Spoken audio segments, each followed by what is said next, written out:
Austin Reeves, binantaan ang US laban sa Germany. Tim Cone, handang baguhin ang sistema ng gilas. At LA Tenorio, sa wakas mga kaibigan, bumalik na rin sa team.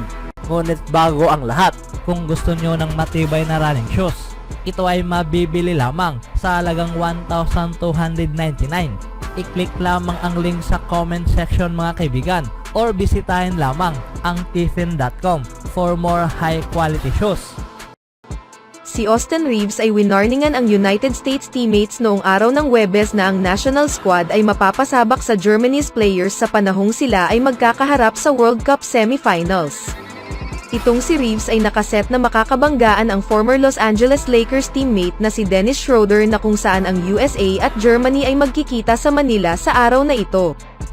Si Reeves ay inaasahang itong si Schroeder ay magkaibang manlalaro kung sakaling siya ay makakapagsuot ng national jersey at nagbanta na siya ay mayroong kakayahan at kumpiyansa na kaya nilang talunin ang kahit sino mang koponan sa buong mundo. Naayon pa nga kay Reeves ang pagmamahal na mayroon ito sa paglalaro ng basketball na kung sakaling pag-uusapan lamang ang Olympics at ang World Cup. Ang mga bagay na tulad nito ay isang perpekto para sa kanya, dahilan na siya ay napaka-passionate patungkol sa kung saan man ito nagmula. Silang lahat sa grupo ay magkapareho. Ang Germany ay ang tanging koponan lamang sa World Cup na wala pang talo sa tournament at ngayon nakapag-book na ng lugar sa semifinals sa panahong tinalo nga nila ang Latvia noong Miyerkules. Si Schroeder ay naging maalat man sa gabing ito na siyang tanging nakapagtala lamang ng 4 points sa kanyang 26 na field goal attempts na kung saan tinawag nga niya ang performance na ito na worst game mula sa kanyang buong career. Gayunpaman ang mga Amerikano ay ganun pa rin sila ay maingat sa banta kung anuman ang kayang gawin nitong ni Schroeder. Sa katunayan ang US captain na si Jalen Brunson ay sinabing ang German playmaker ay kayang gawin anuman ang gugustuhin nito sa loob ng court sa kahit anumang oras. Siya nga raw ay pag-aari ang biyayang ito. Ang tanging kailangan lamang nilang gawin ay maging lock-in sa depensa.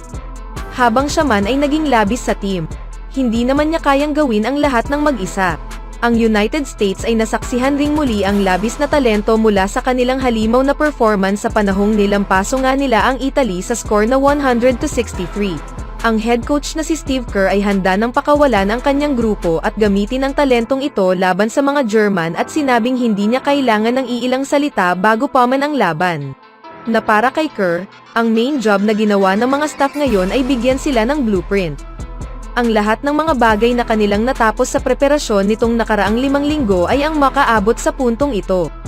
Siya ay tinawag ang shooting guard na si Anthony Edwards bilang ang American's top scorer sa tournament na ito. Isa sa pinaka-talented player sa buong mundo. Sa sumunod na balita naman, nagkaroon ng joke ang nangyari sa Gilas Pilipinas locker room matapos nga nilang tinodas ang China sa FIBA World Cup 2023. Naayon pa nga kay Tim Cone, sila ay nagbiruan matapos ang laban. Kung sino nga ba ang magiging susunod na head coach ang pupunta sa Asian Games at maglalaro laban sa China matapos nga nila itong tinalo sa Manila. At dito'y sinabi niyang ako na ang susunod. Sabay ang tawa sa loob ng Philippine Basketball Association's office sa Quezon City matapos in-announce na siya ang magiging interim coach ng national squad. Kasama ang 2 linggo na lamang ang natitira hanggang sa gaganapin ng Asian Games, sila Peren ngayon ay hindi pa buo ang team. At sa bawat oras na lumilipas, ang window para sanayin ang squad ay unti-unti nang papaubos. Ngunit para kay Cone ang pag-aalalang ito sa parehong araw, sinabi sa bagong coach na ang prosesong ito ay ibabalik ang naging standout sa FIBA World Cup. Sina Junmar Fajardo, Jopeth Aguilar and Scotty Thompson ay tinawagang muli. Kasama rin dito ang magiging naturalized player na si Justin Brownlee. Kasama rin sa na-considered ay sina Chris Newsom at Calvin Oftonen na silang final cut sa last edition ng Gilas squad. Si N. Squammy, ang another naturalized player ay nasa radar, at anuman ang mga hadlang mula sa impending offer nito sa European Ball Club. Ang 6'10" big man ay magiging available para sa Pilipinas, na kung saan bubuksan nga nila ang campaign sa paparating na September 26 laban sa Bahrain. Na para kay Cone merong proseso patungo sa landas na ito kung sino nga ba ang kanilang makukuha at hindi nito gustong guluhin ang proseso na ibunyag agad ang mga pangalang nakuha. Dahil sa ngayon sinusubukan nilang i-fill out muna ang lahat ng posisyon.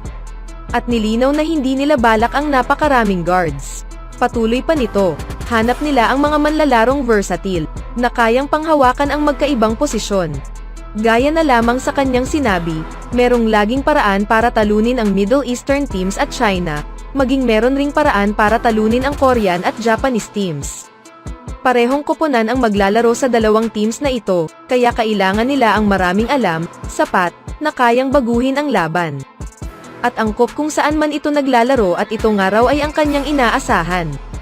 Si Cone na sinabing ang kanyang staff, na naka-feature sina Richard Del Rosario, Jong Yuchiko and Josh Reyes, ay susubukang buuin ang 12-man crew sa paparating na Lunes. Kung sakaling ang first practice session ay masisimulan sa PhilSports Arena sa Pasig City.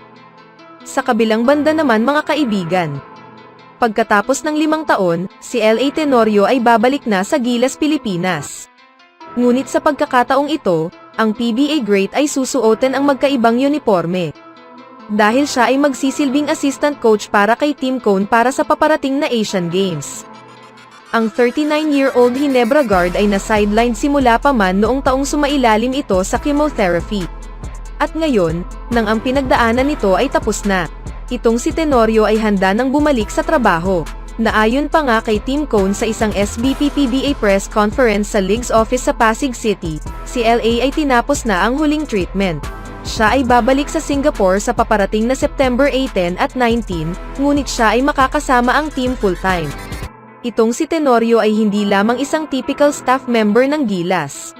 Dahil sa paparating na 2023-24 PBA Commissioner's Cup na buwan na lamang ang layo, ang 4-time PBA Finals MVP ay naghahanda rin para sa kanyang ika-17th season. Samantala, habang siya ay kasama ang team, siya ay patuloy na makikipag-workout sa kanila bilang isang manlalaro.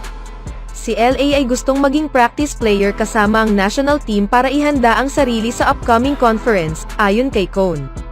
Si LA Tenorio ay mayroong buong plano. Kung sakaling kilala mo si LA, ang kanyang buhay ay tulad sa isang malaking plano. Siya ay mayroong laging plano sa lahat ng daan. Siya ngayon ay excited na para makatrabaho ang mga manlalaro. Si Tenorio ay isang welcome addition sa Gilas, na mayroon na lamang 2 linggong paghahanda para sa Continental Meet. Siya ay malaking bagay sa Gilas. Sa katunayan, siya ay isang one-time World Cup participant, naglaro sa 2 Asia Cups at isang one-time SEA Games gold medalist. Gayon rin na siya ay party ng Gilas team na naging impactful at nakapagtapos sa 7th place noong 2014 FIBA World Cup. Patuloy pa ni Team Cone, siya ay mayroong malawak na karanasan para maglaro sa Asian Games, maging sa World Cup. Kaya alam na alam nito ng lubos ang International Games. Ito ay isang great fit para sa kanya at para sa lahat na makasama ito. Siya ay pwedeng kausapin ang mga manlalaro at ibahagi ang kanyang mga karanasan. Patuloy pa ni Cone, siya isang fighter. Siya isang palaban. Si Cone ngayon ay umaasa na kaya niyang baguhin ang mga gwardiya na maglaro tulad nito. Anong masasabi niyo mga kaibigan sa pagbalik nitong ni LA Tenorio? Always do it on my own, so I gotta get through it. And the only thing I know is to love what I'm doing. Never give up, never slow, till I finally prove it. Never listen to the no's, I just wanna keep moving. Keep my head up when I act, head up, that's a fact. Never looking back, I'ma keep myself on track.